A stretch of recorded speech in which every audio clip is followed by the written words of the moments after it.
Thank you. Thanks for coming to my state of Kentucky. I'm glad you chose to hold your convention here this year.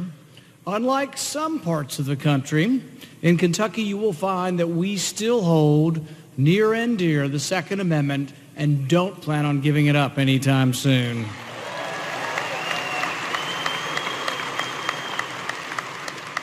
From concealed carry to hunting to self-defense, Kentuckians are proud, and we do protect our Second Amendment here. When President Obama ran for office, you remember this, he derisively referred to many of us as clinging to our guns and our religion.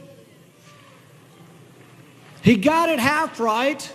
I say we're clinging to our guns, our religion, and our ammunition.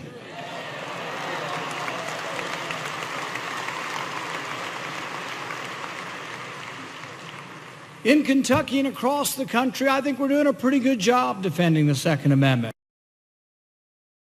I think conservatives have largely done a good job defending the Second Amendment. Like many conservatives across the South, I'm a defender of the Second Amendment. If you don't believe me, come to my house unannounced. Over the past few years, we've won some great legal victories. Remember the McDonald case, the Heller case. The court affirmatively said that the Second Amendment applies to cities and states. No longer can cities like D.C. or Chicago trample on our gun rights. But you know, progressives won't stop. They continue to try to limit our gun rights. It's as if the other side doesn't even think there is a Second Amendment sometimes. Whether through executive overreach, bad legislation, or the news media and their term is a vital part of the Bill of Rights. I think sometimes both left and right, we single out the Second Amendment, and the public forgets that the Second Amendment is a fundamental right, that our founding fathers found it so precious that they included it in our Bill of Rights.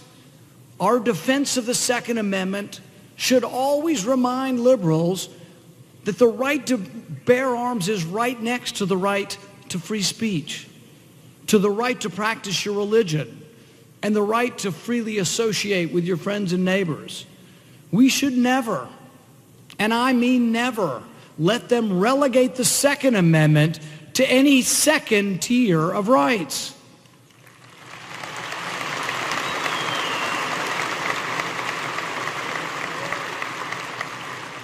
And we must always remember that the Second Amendment can only properly be defended when we defend the rest of the Bill of Rights. You can't defend the Second Amendment unless you defend the First Amendment. If we diminish one iota the right to free speech, we risk not having the voice to defend the right to bear arms. If we diminish one iota the right to be free from unreasonable search, we risk our right to bear arms. If we allow the government to enter our homes or to search our records without a warrant, we risk undermining not just our Second Amendment rights, but the entire Bill of Rights. I won't let this happen.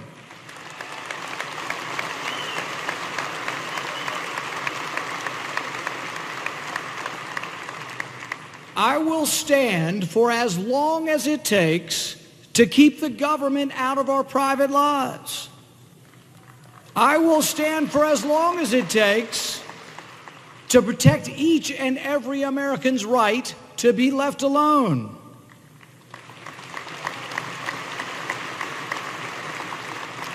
In the Senate, I fought to protect the entire Bill of Rights.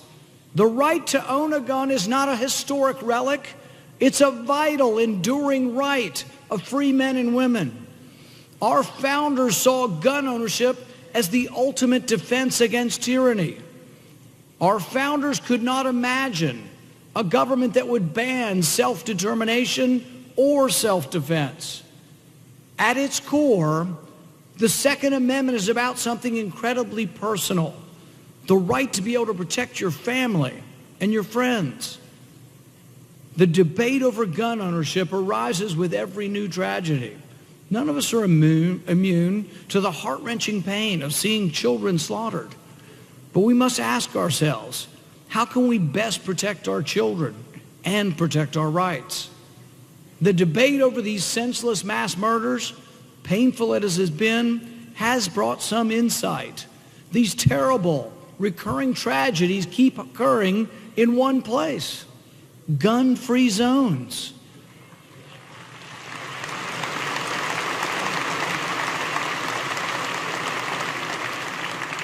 These terrible tragedies keep happening in areas that we have pre-announced are defenseless. Look, I've got children. I can't imagine one of my kids being killed at school by a deranged killer. But as a physician, I was trained to solve problems, to get beyond emotions and find answers. For the life of me, I can't imagine how we can legislate away evil. I can imagine, though, how we can remove the obstacles to self-defense. I think one way to try to avoid these senseless killings would be to announce once and for all time that no school, no movie theater, no supermarket in America will be left defenseless.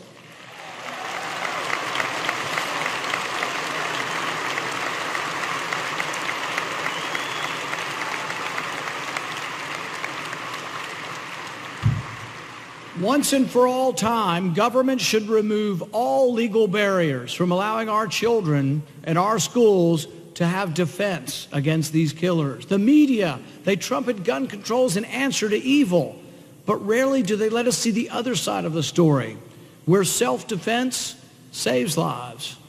They don't often tell the story of a couple in Sultan, Washington, sitting in their house watching TV, when an intruder broke in and stabbed the 75-year-old husband in his home, only to be shot seconds later by his gun-wielding 80-year-old wife.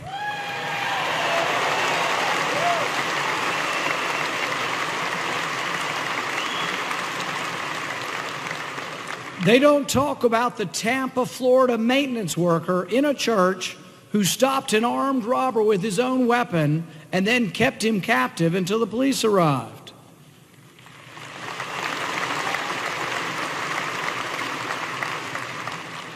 They don't talk about Chris Gaither from Talladega, Alabama.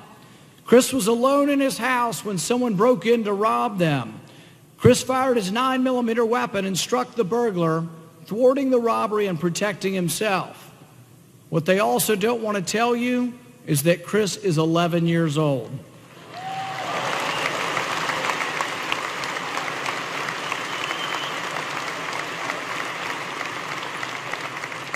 As far as I'm concerned, they raised them pretty well down in Alabama.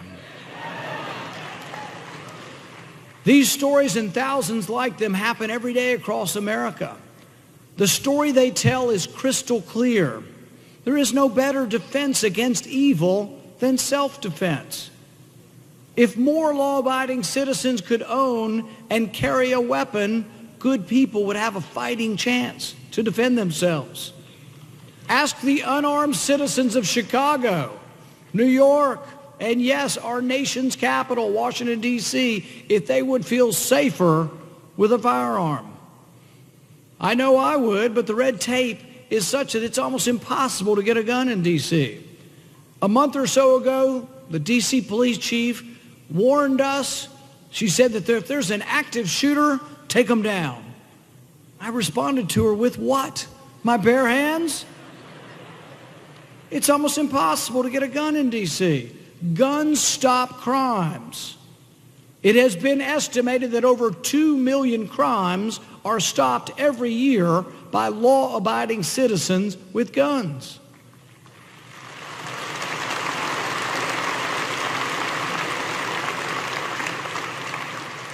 The town of Kennesaw, Georgia, passed a law a few years back requiring the heads of households to own a firearm.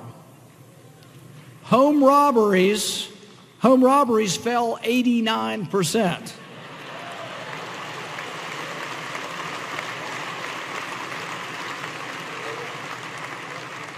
It's not rocket science.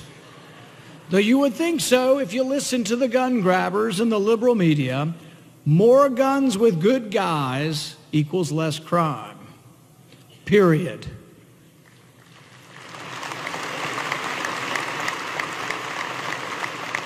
I've spent a large part of my time in the Senate fighting for the Second Amendment. As we speak, President Obama is trying to take gun rights from our senior citizens and our veterans simply by combing through records and taking away gun rights from anyone who has requested that their family help them with their finances, or from veterans with PTSD. I'll be damned before I'll let the government take guns from the very veterans who fought to preserve this country.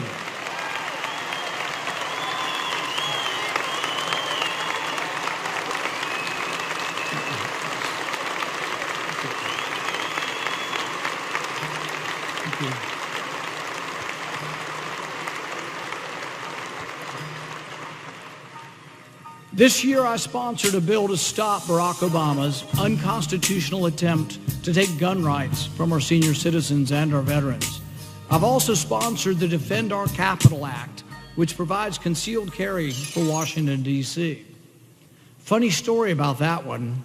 I proposed the bill as an amendment to the entire D.C. budget. The liberals were not amused.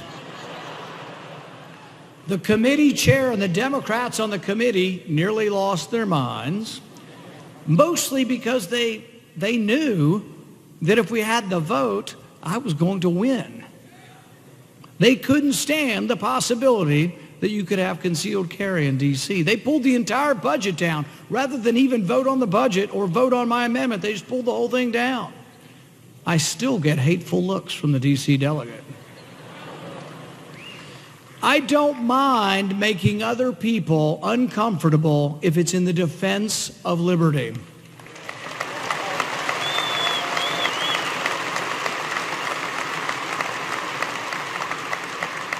I will do whatever is necessary to defend our God-given rights.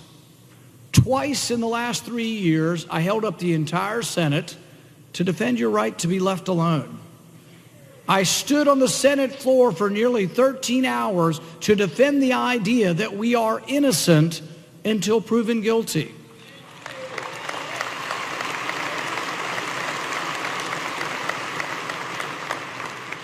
I believe that each of the rights listed in the Bill of Rights depend upon each other. That's why I tell people you won't have the Second Amendment very much longer if you don't start protecting the Fourth Amendment. I filibustered to stop the unconstitutional spying on Americans that threatens our freedoms.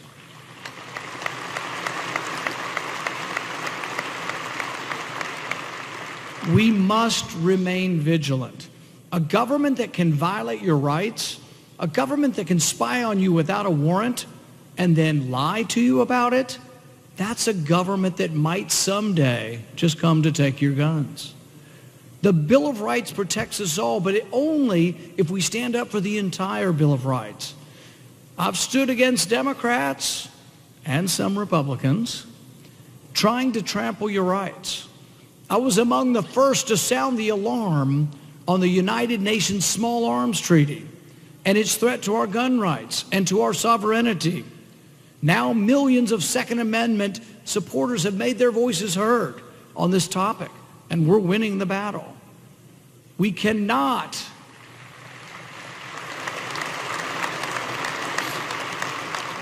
let our legislators, our executive or unelected globalist bureaucrats at the UN take away our gun rights.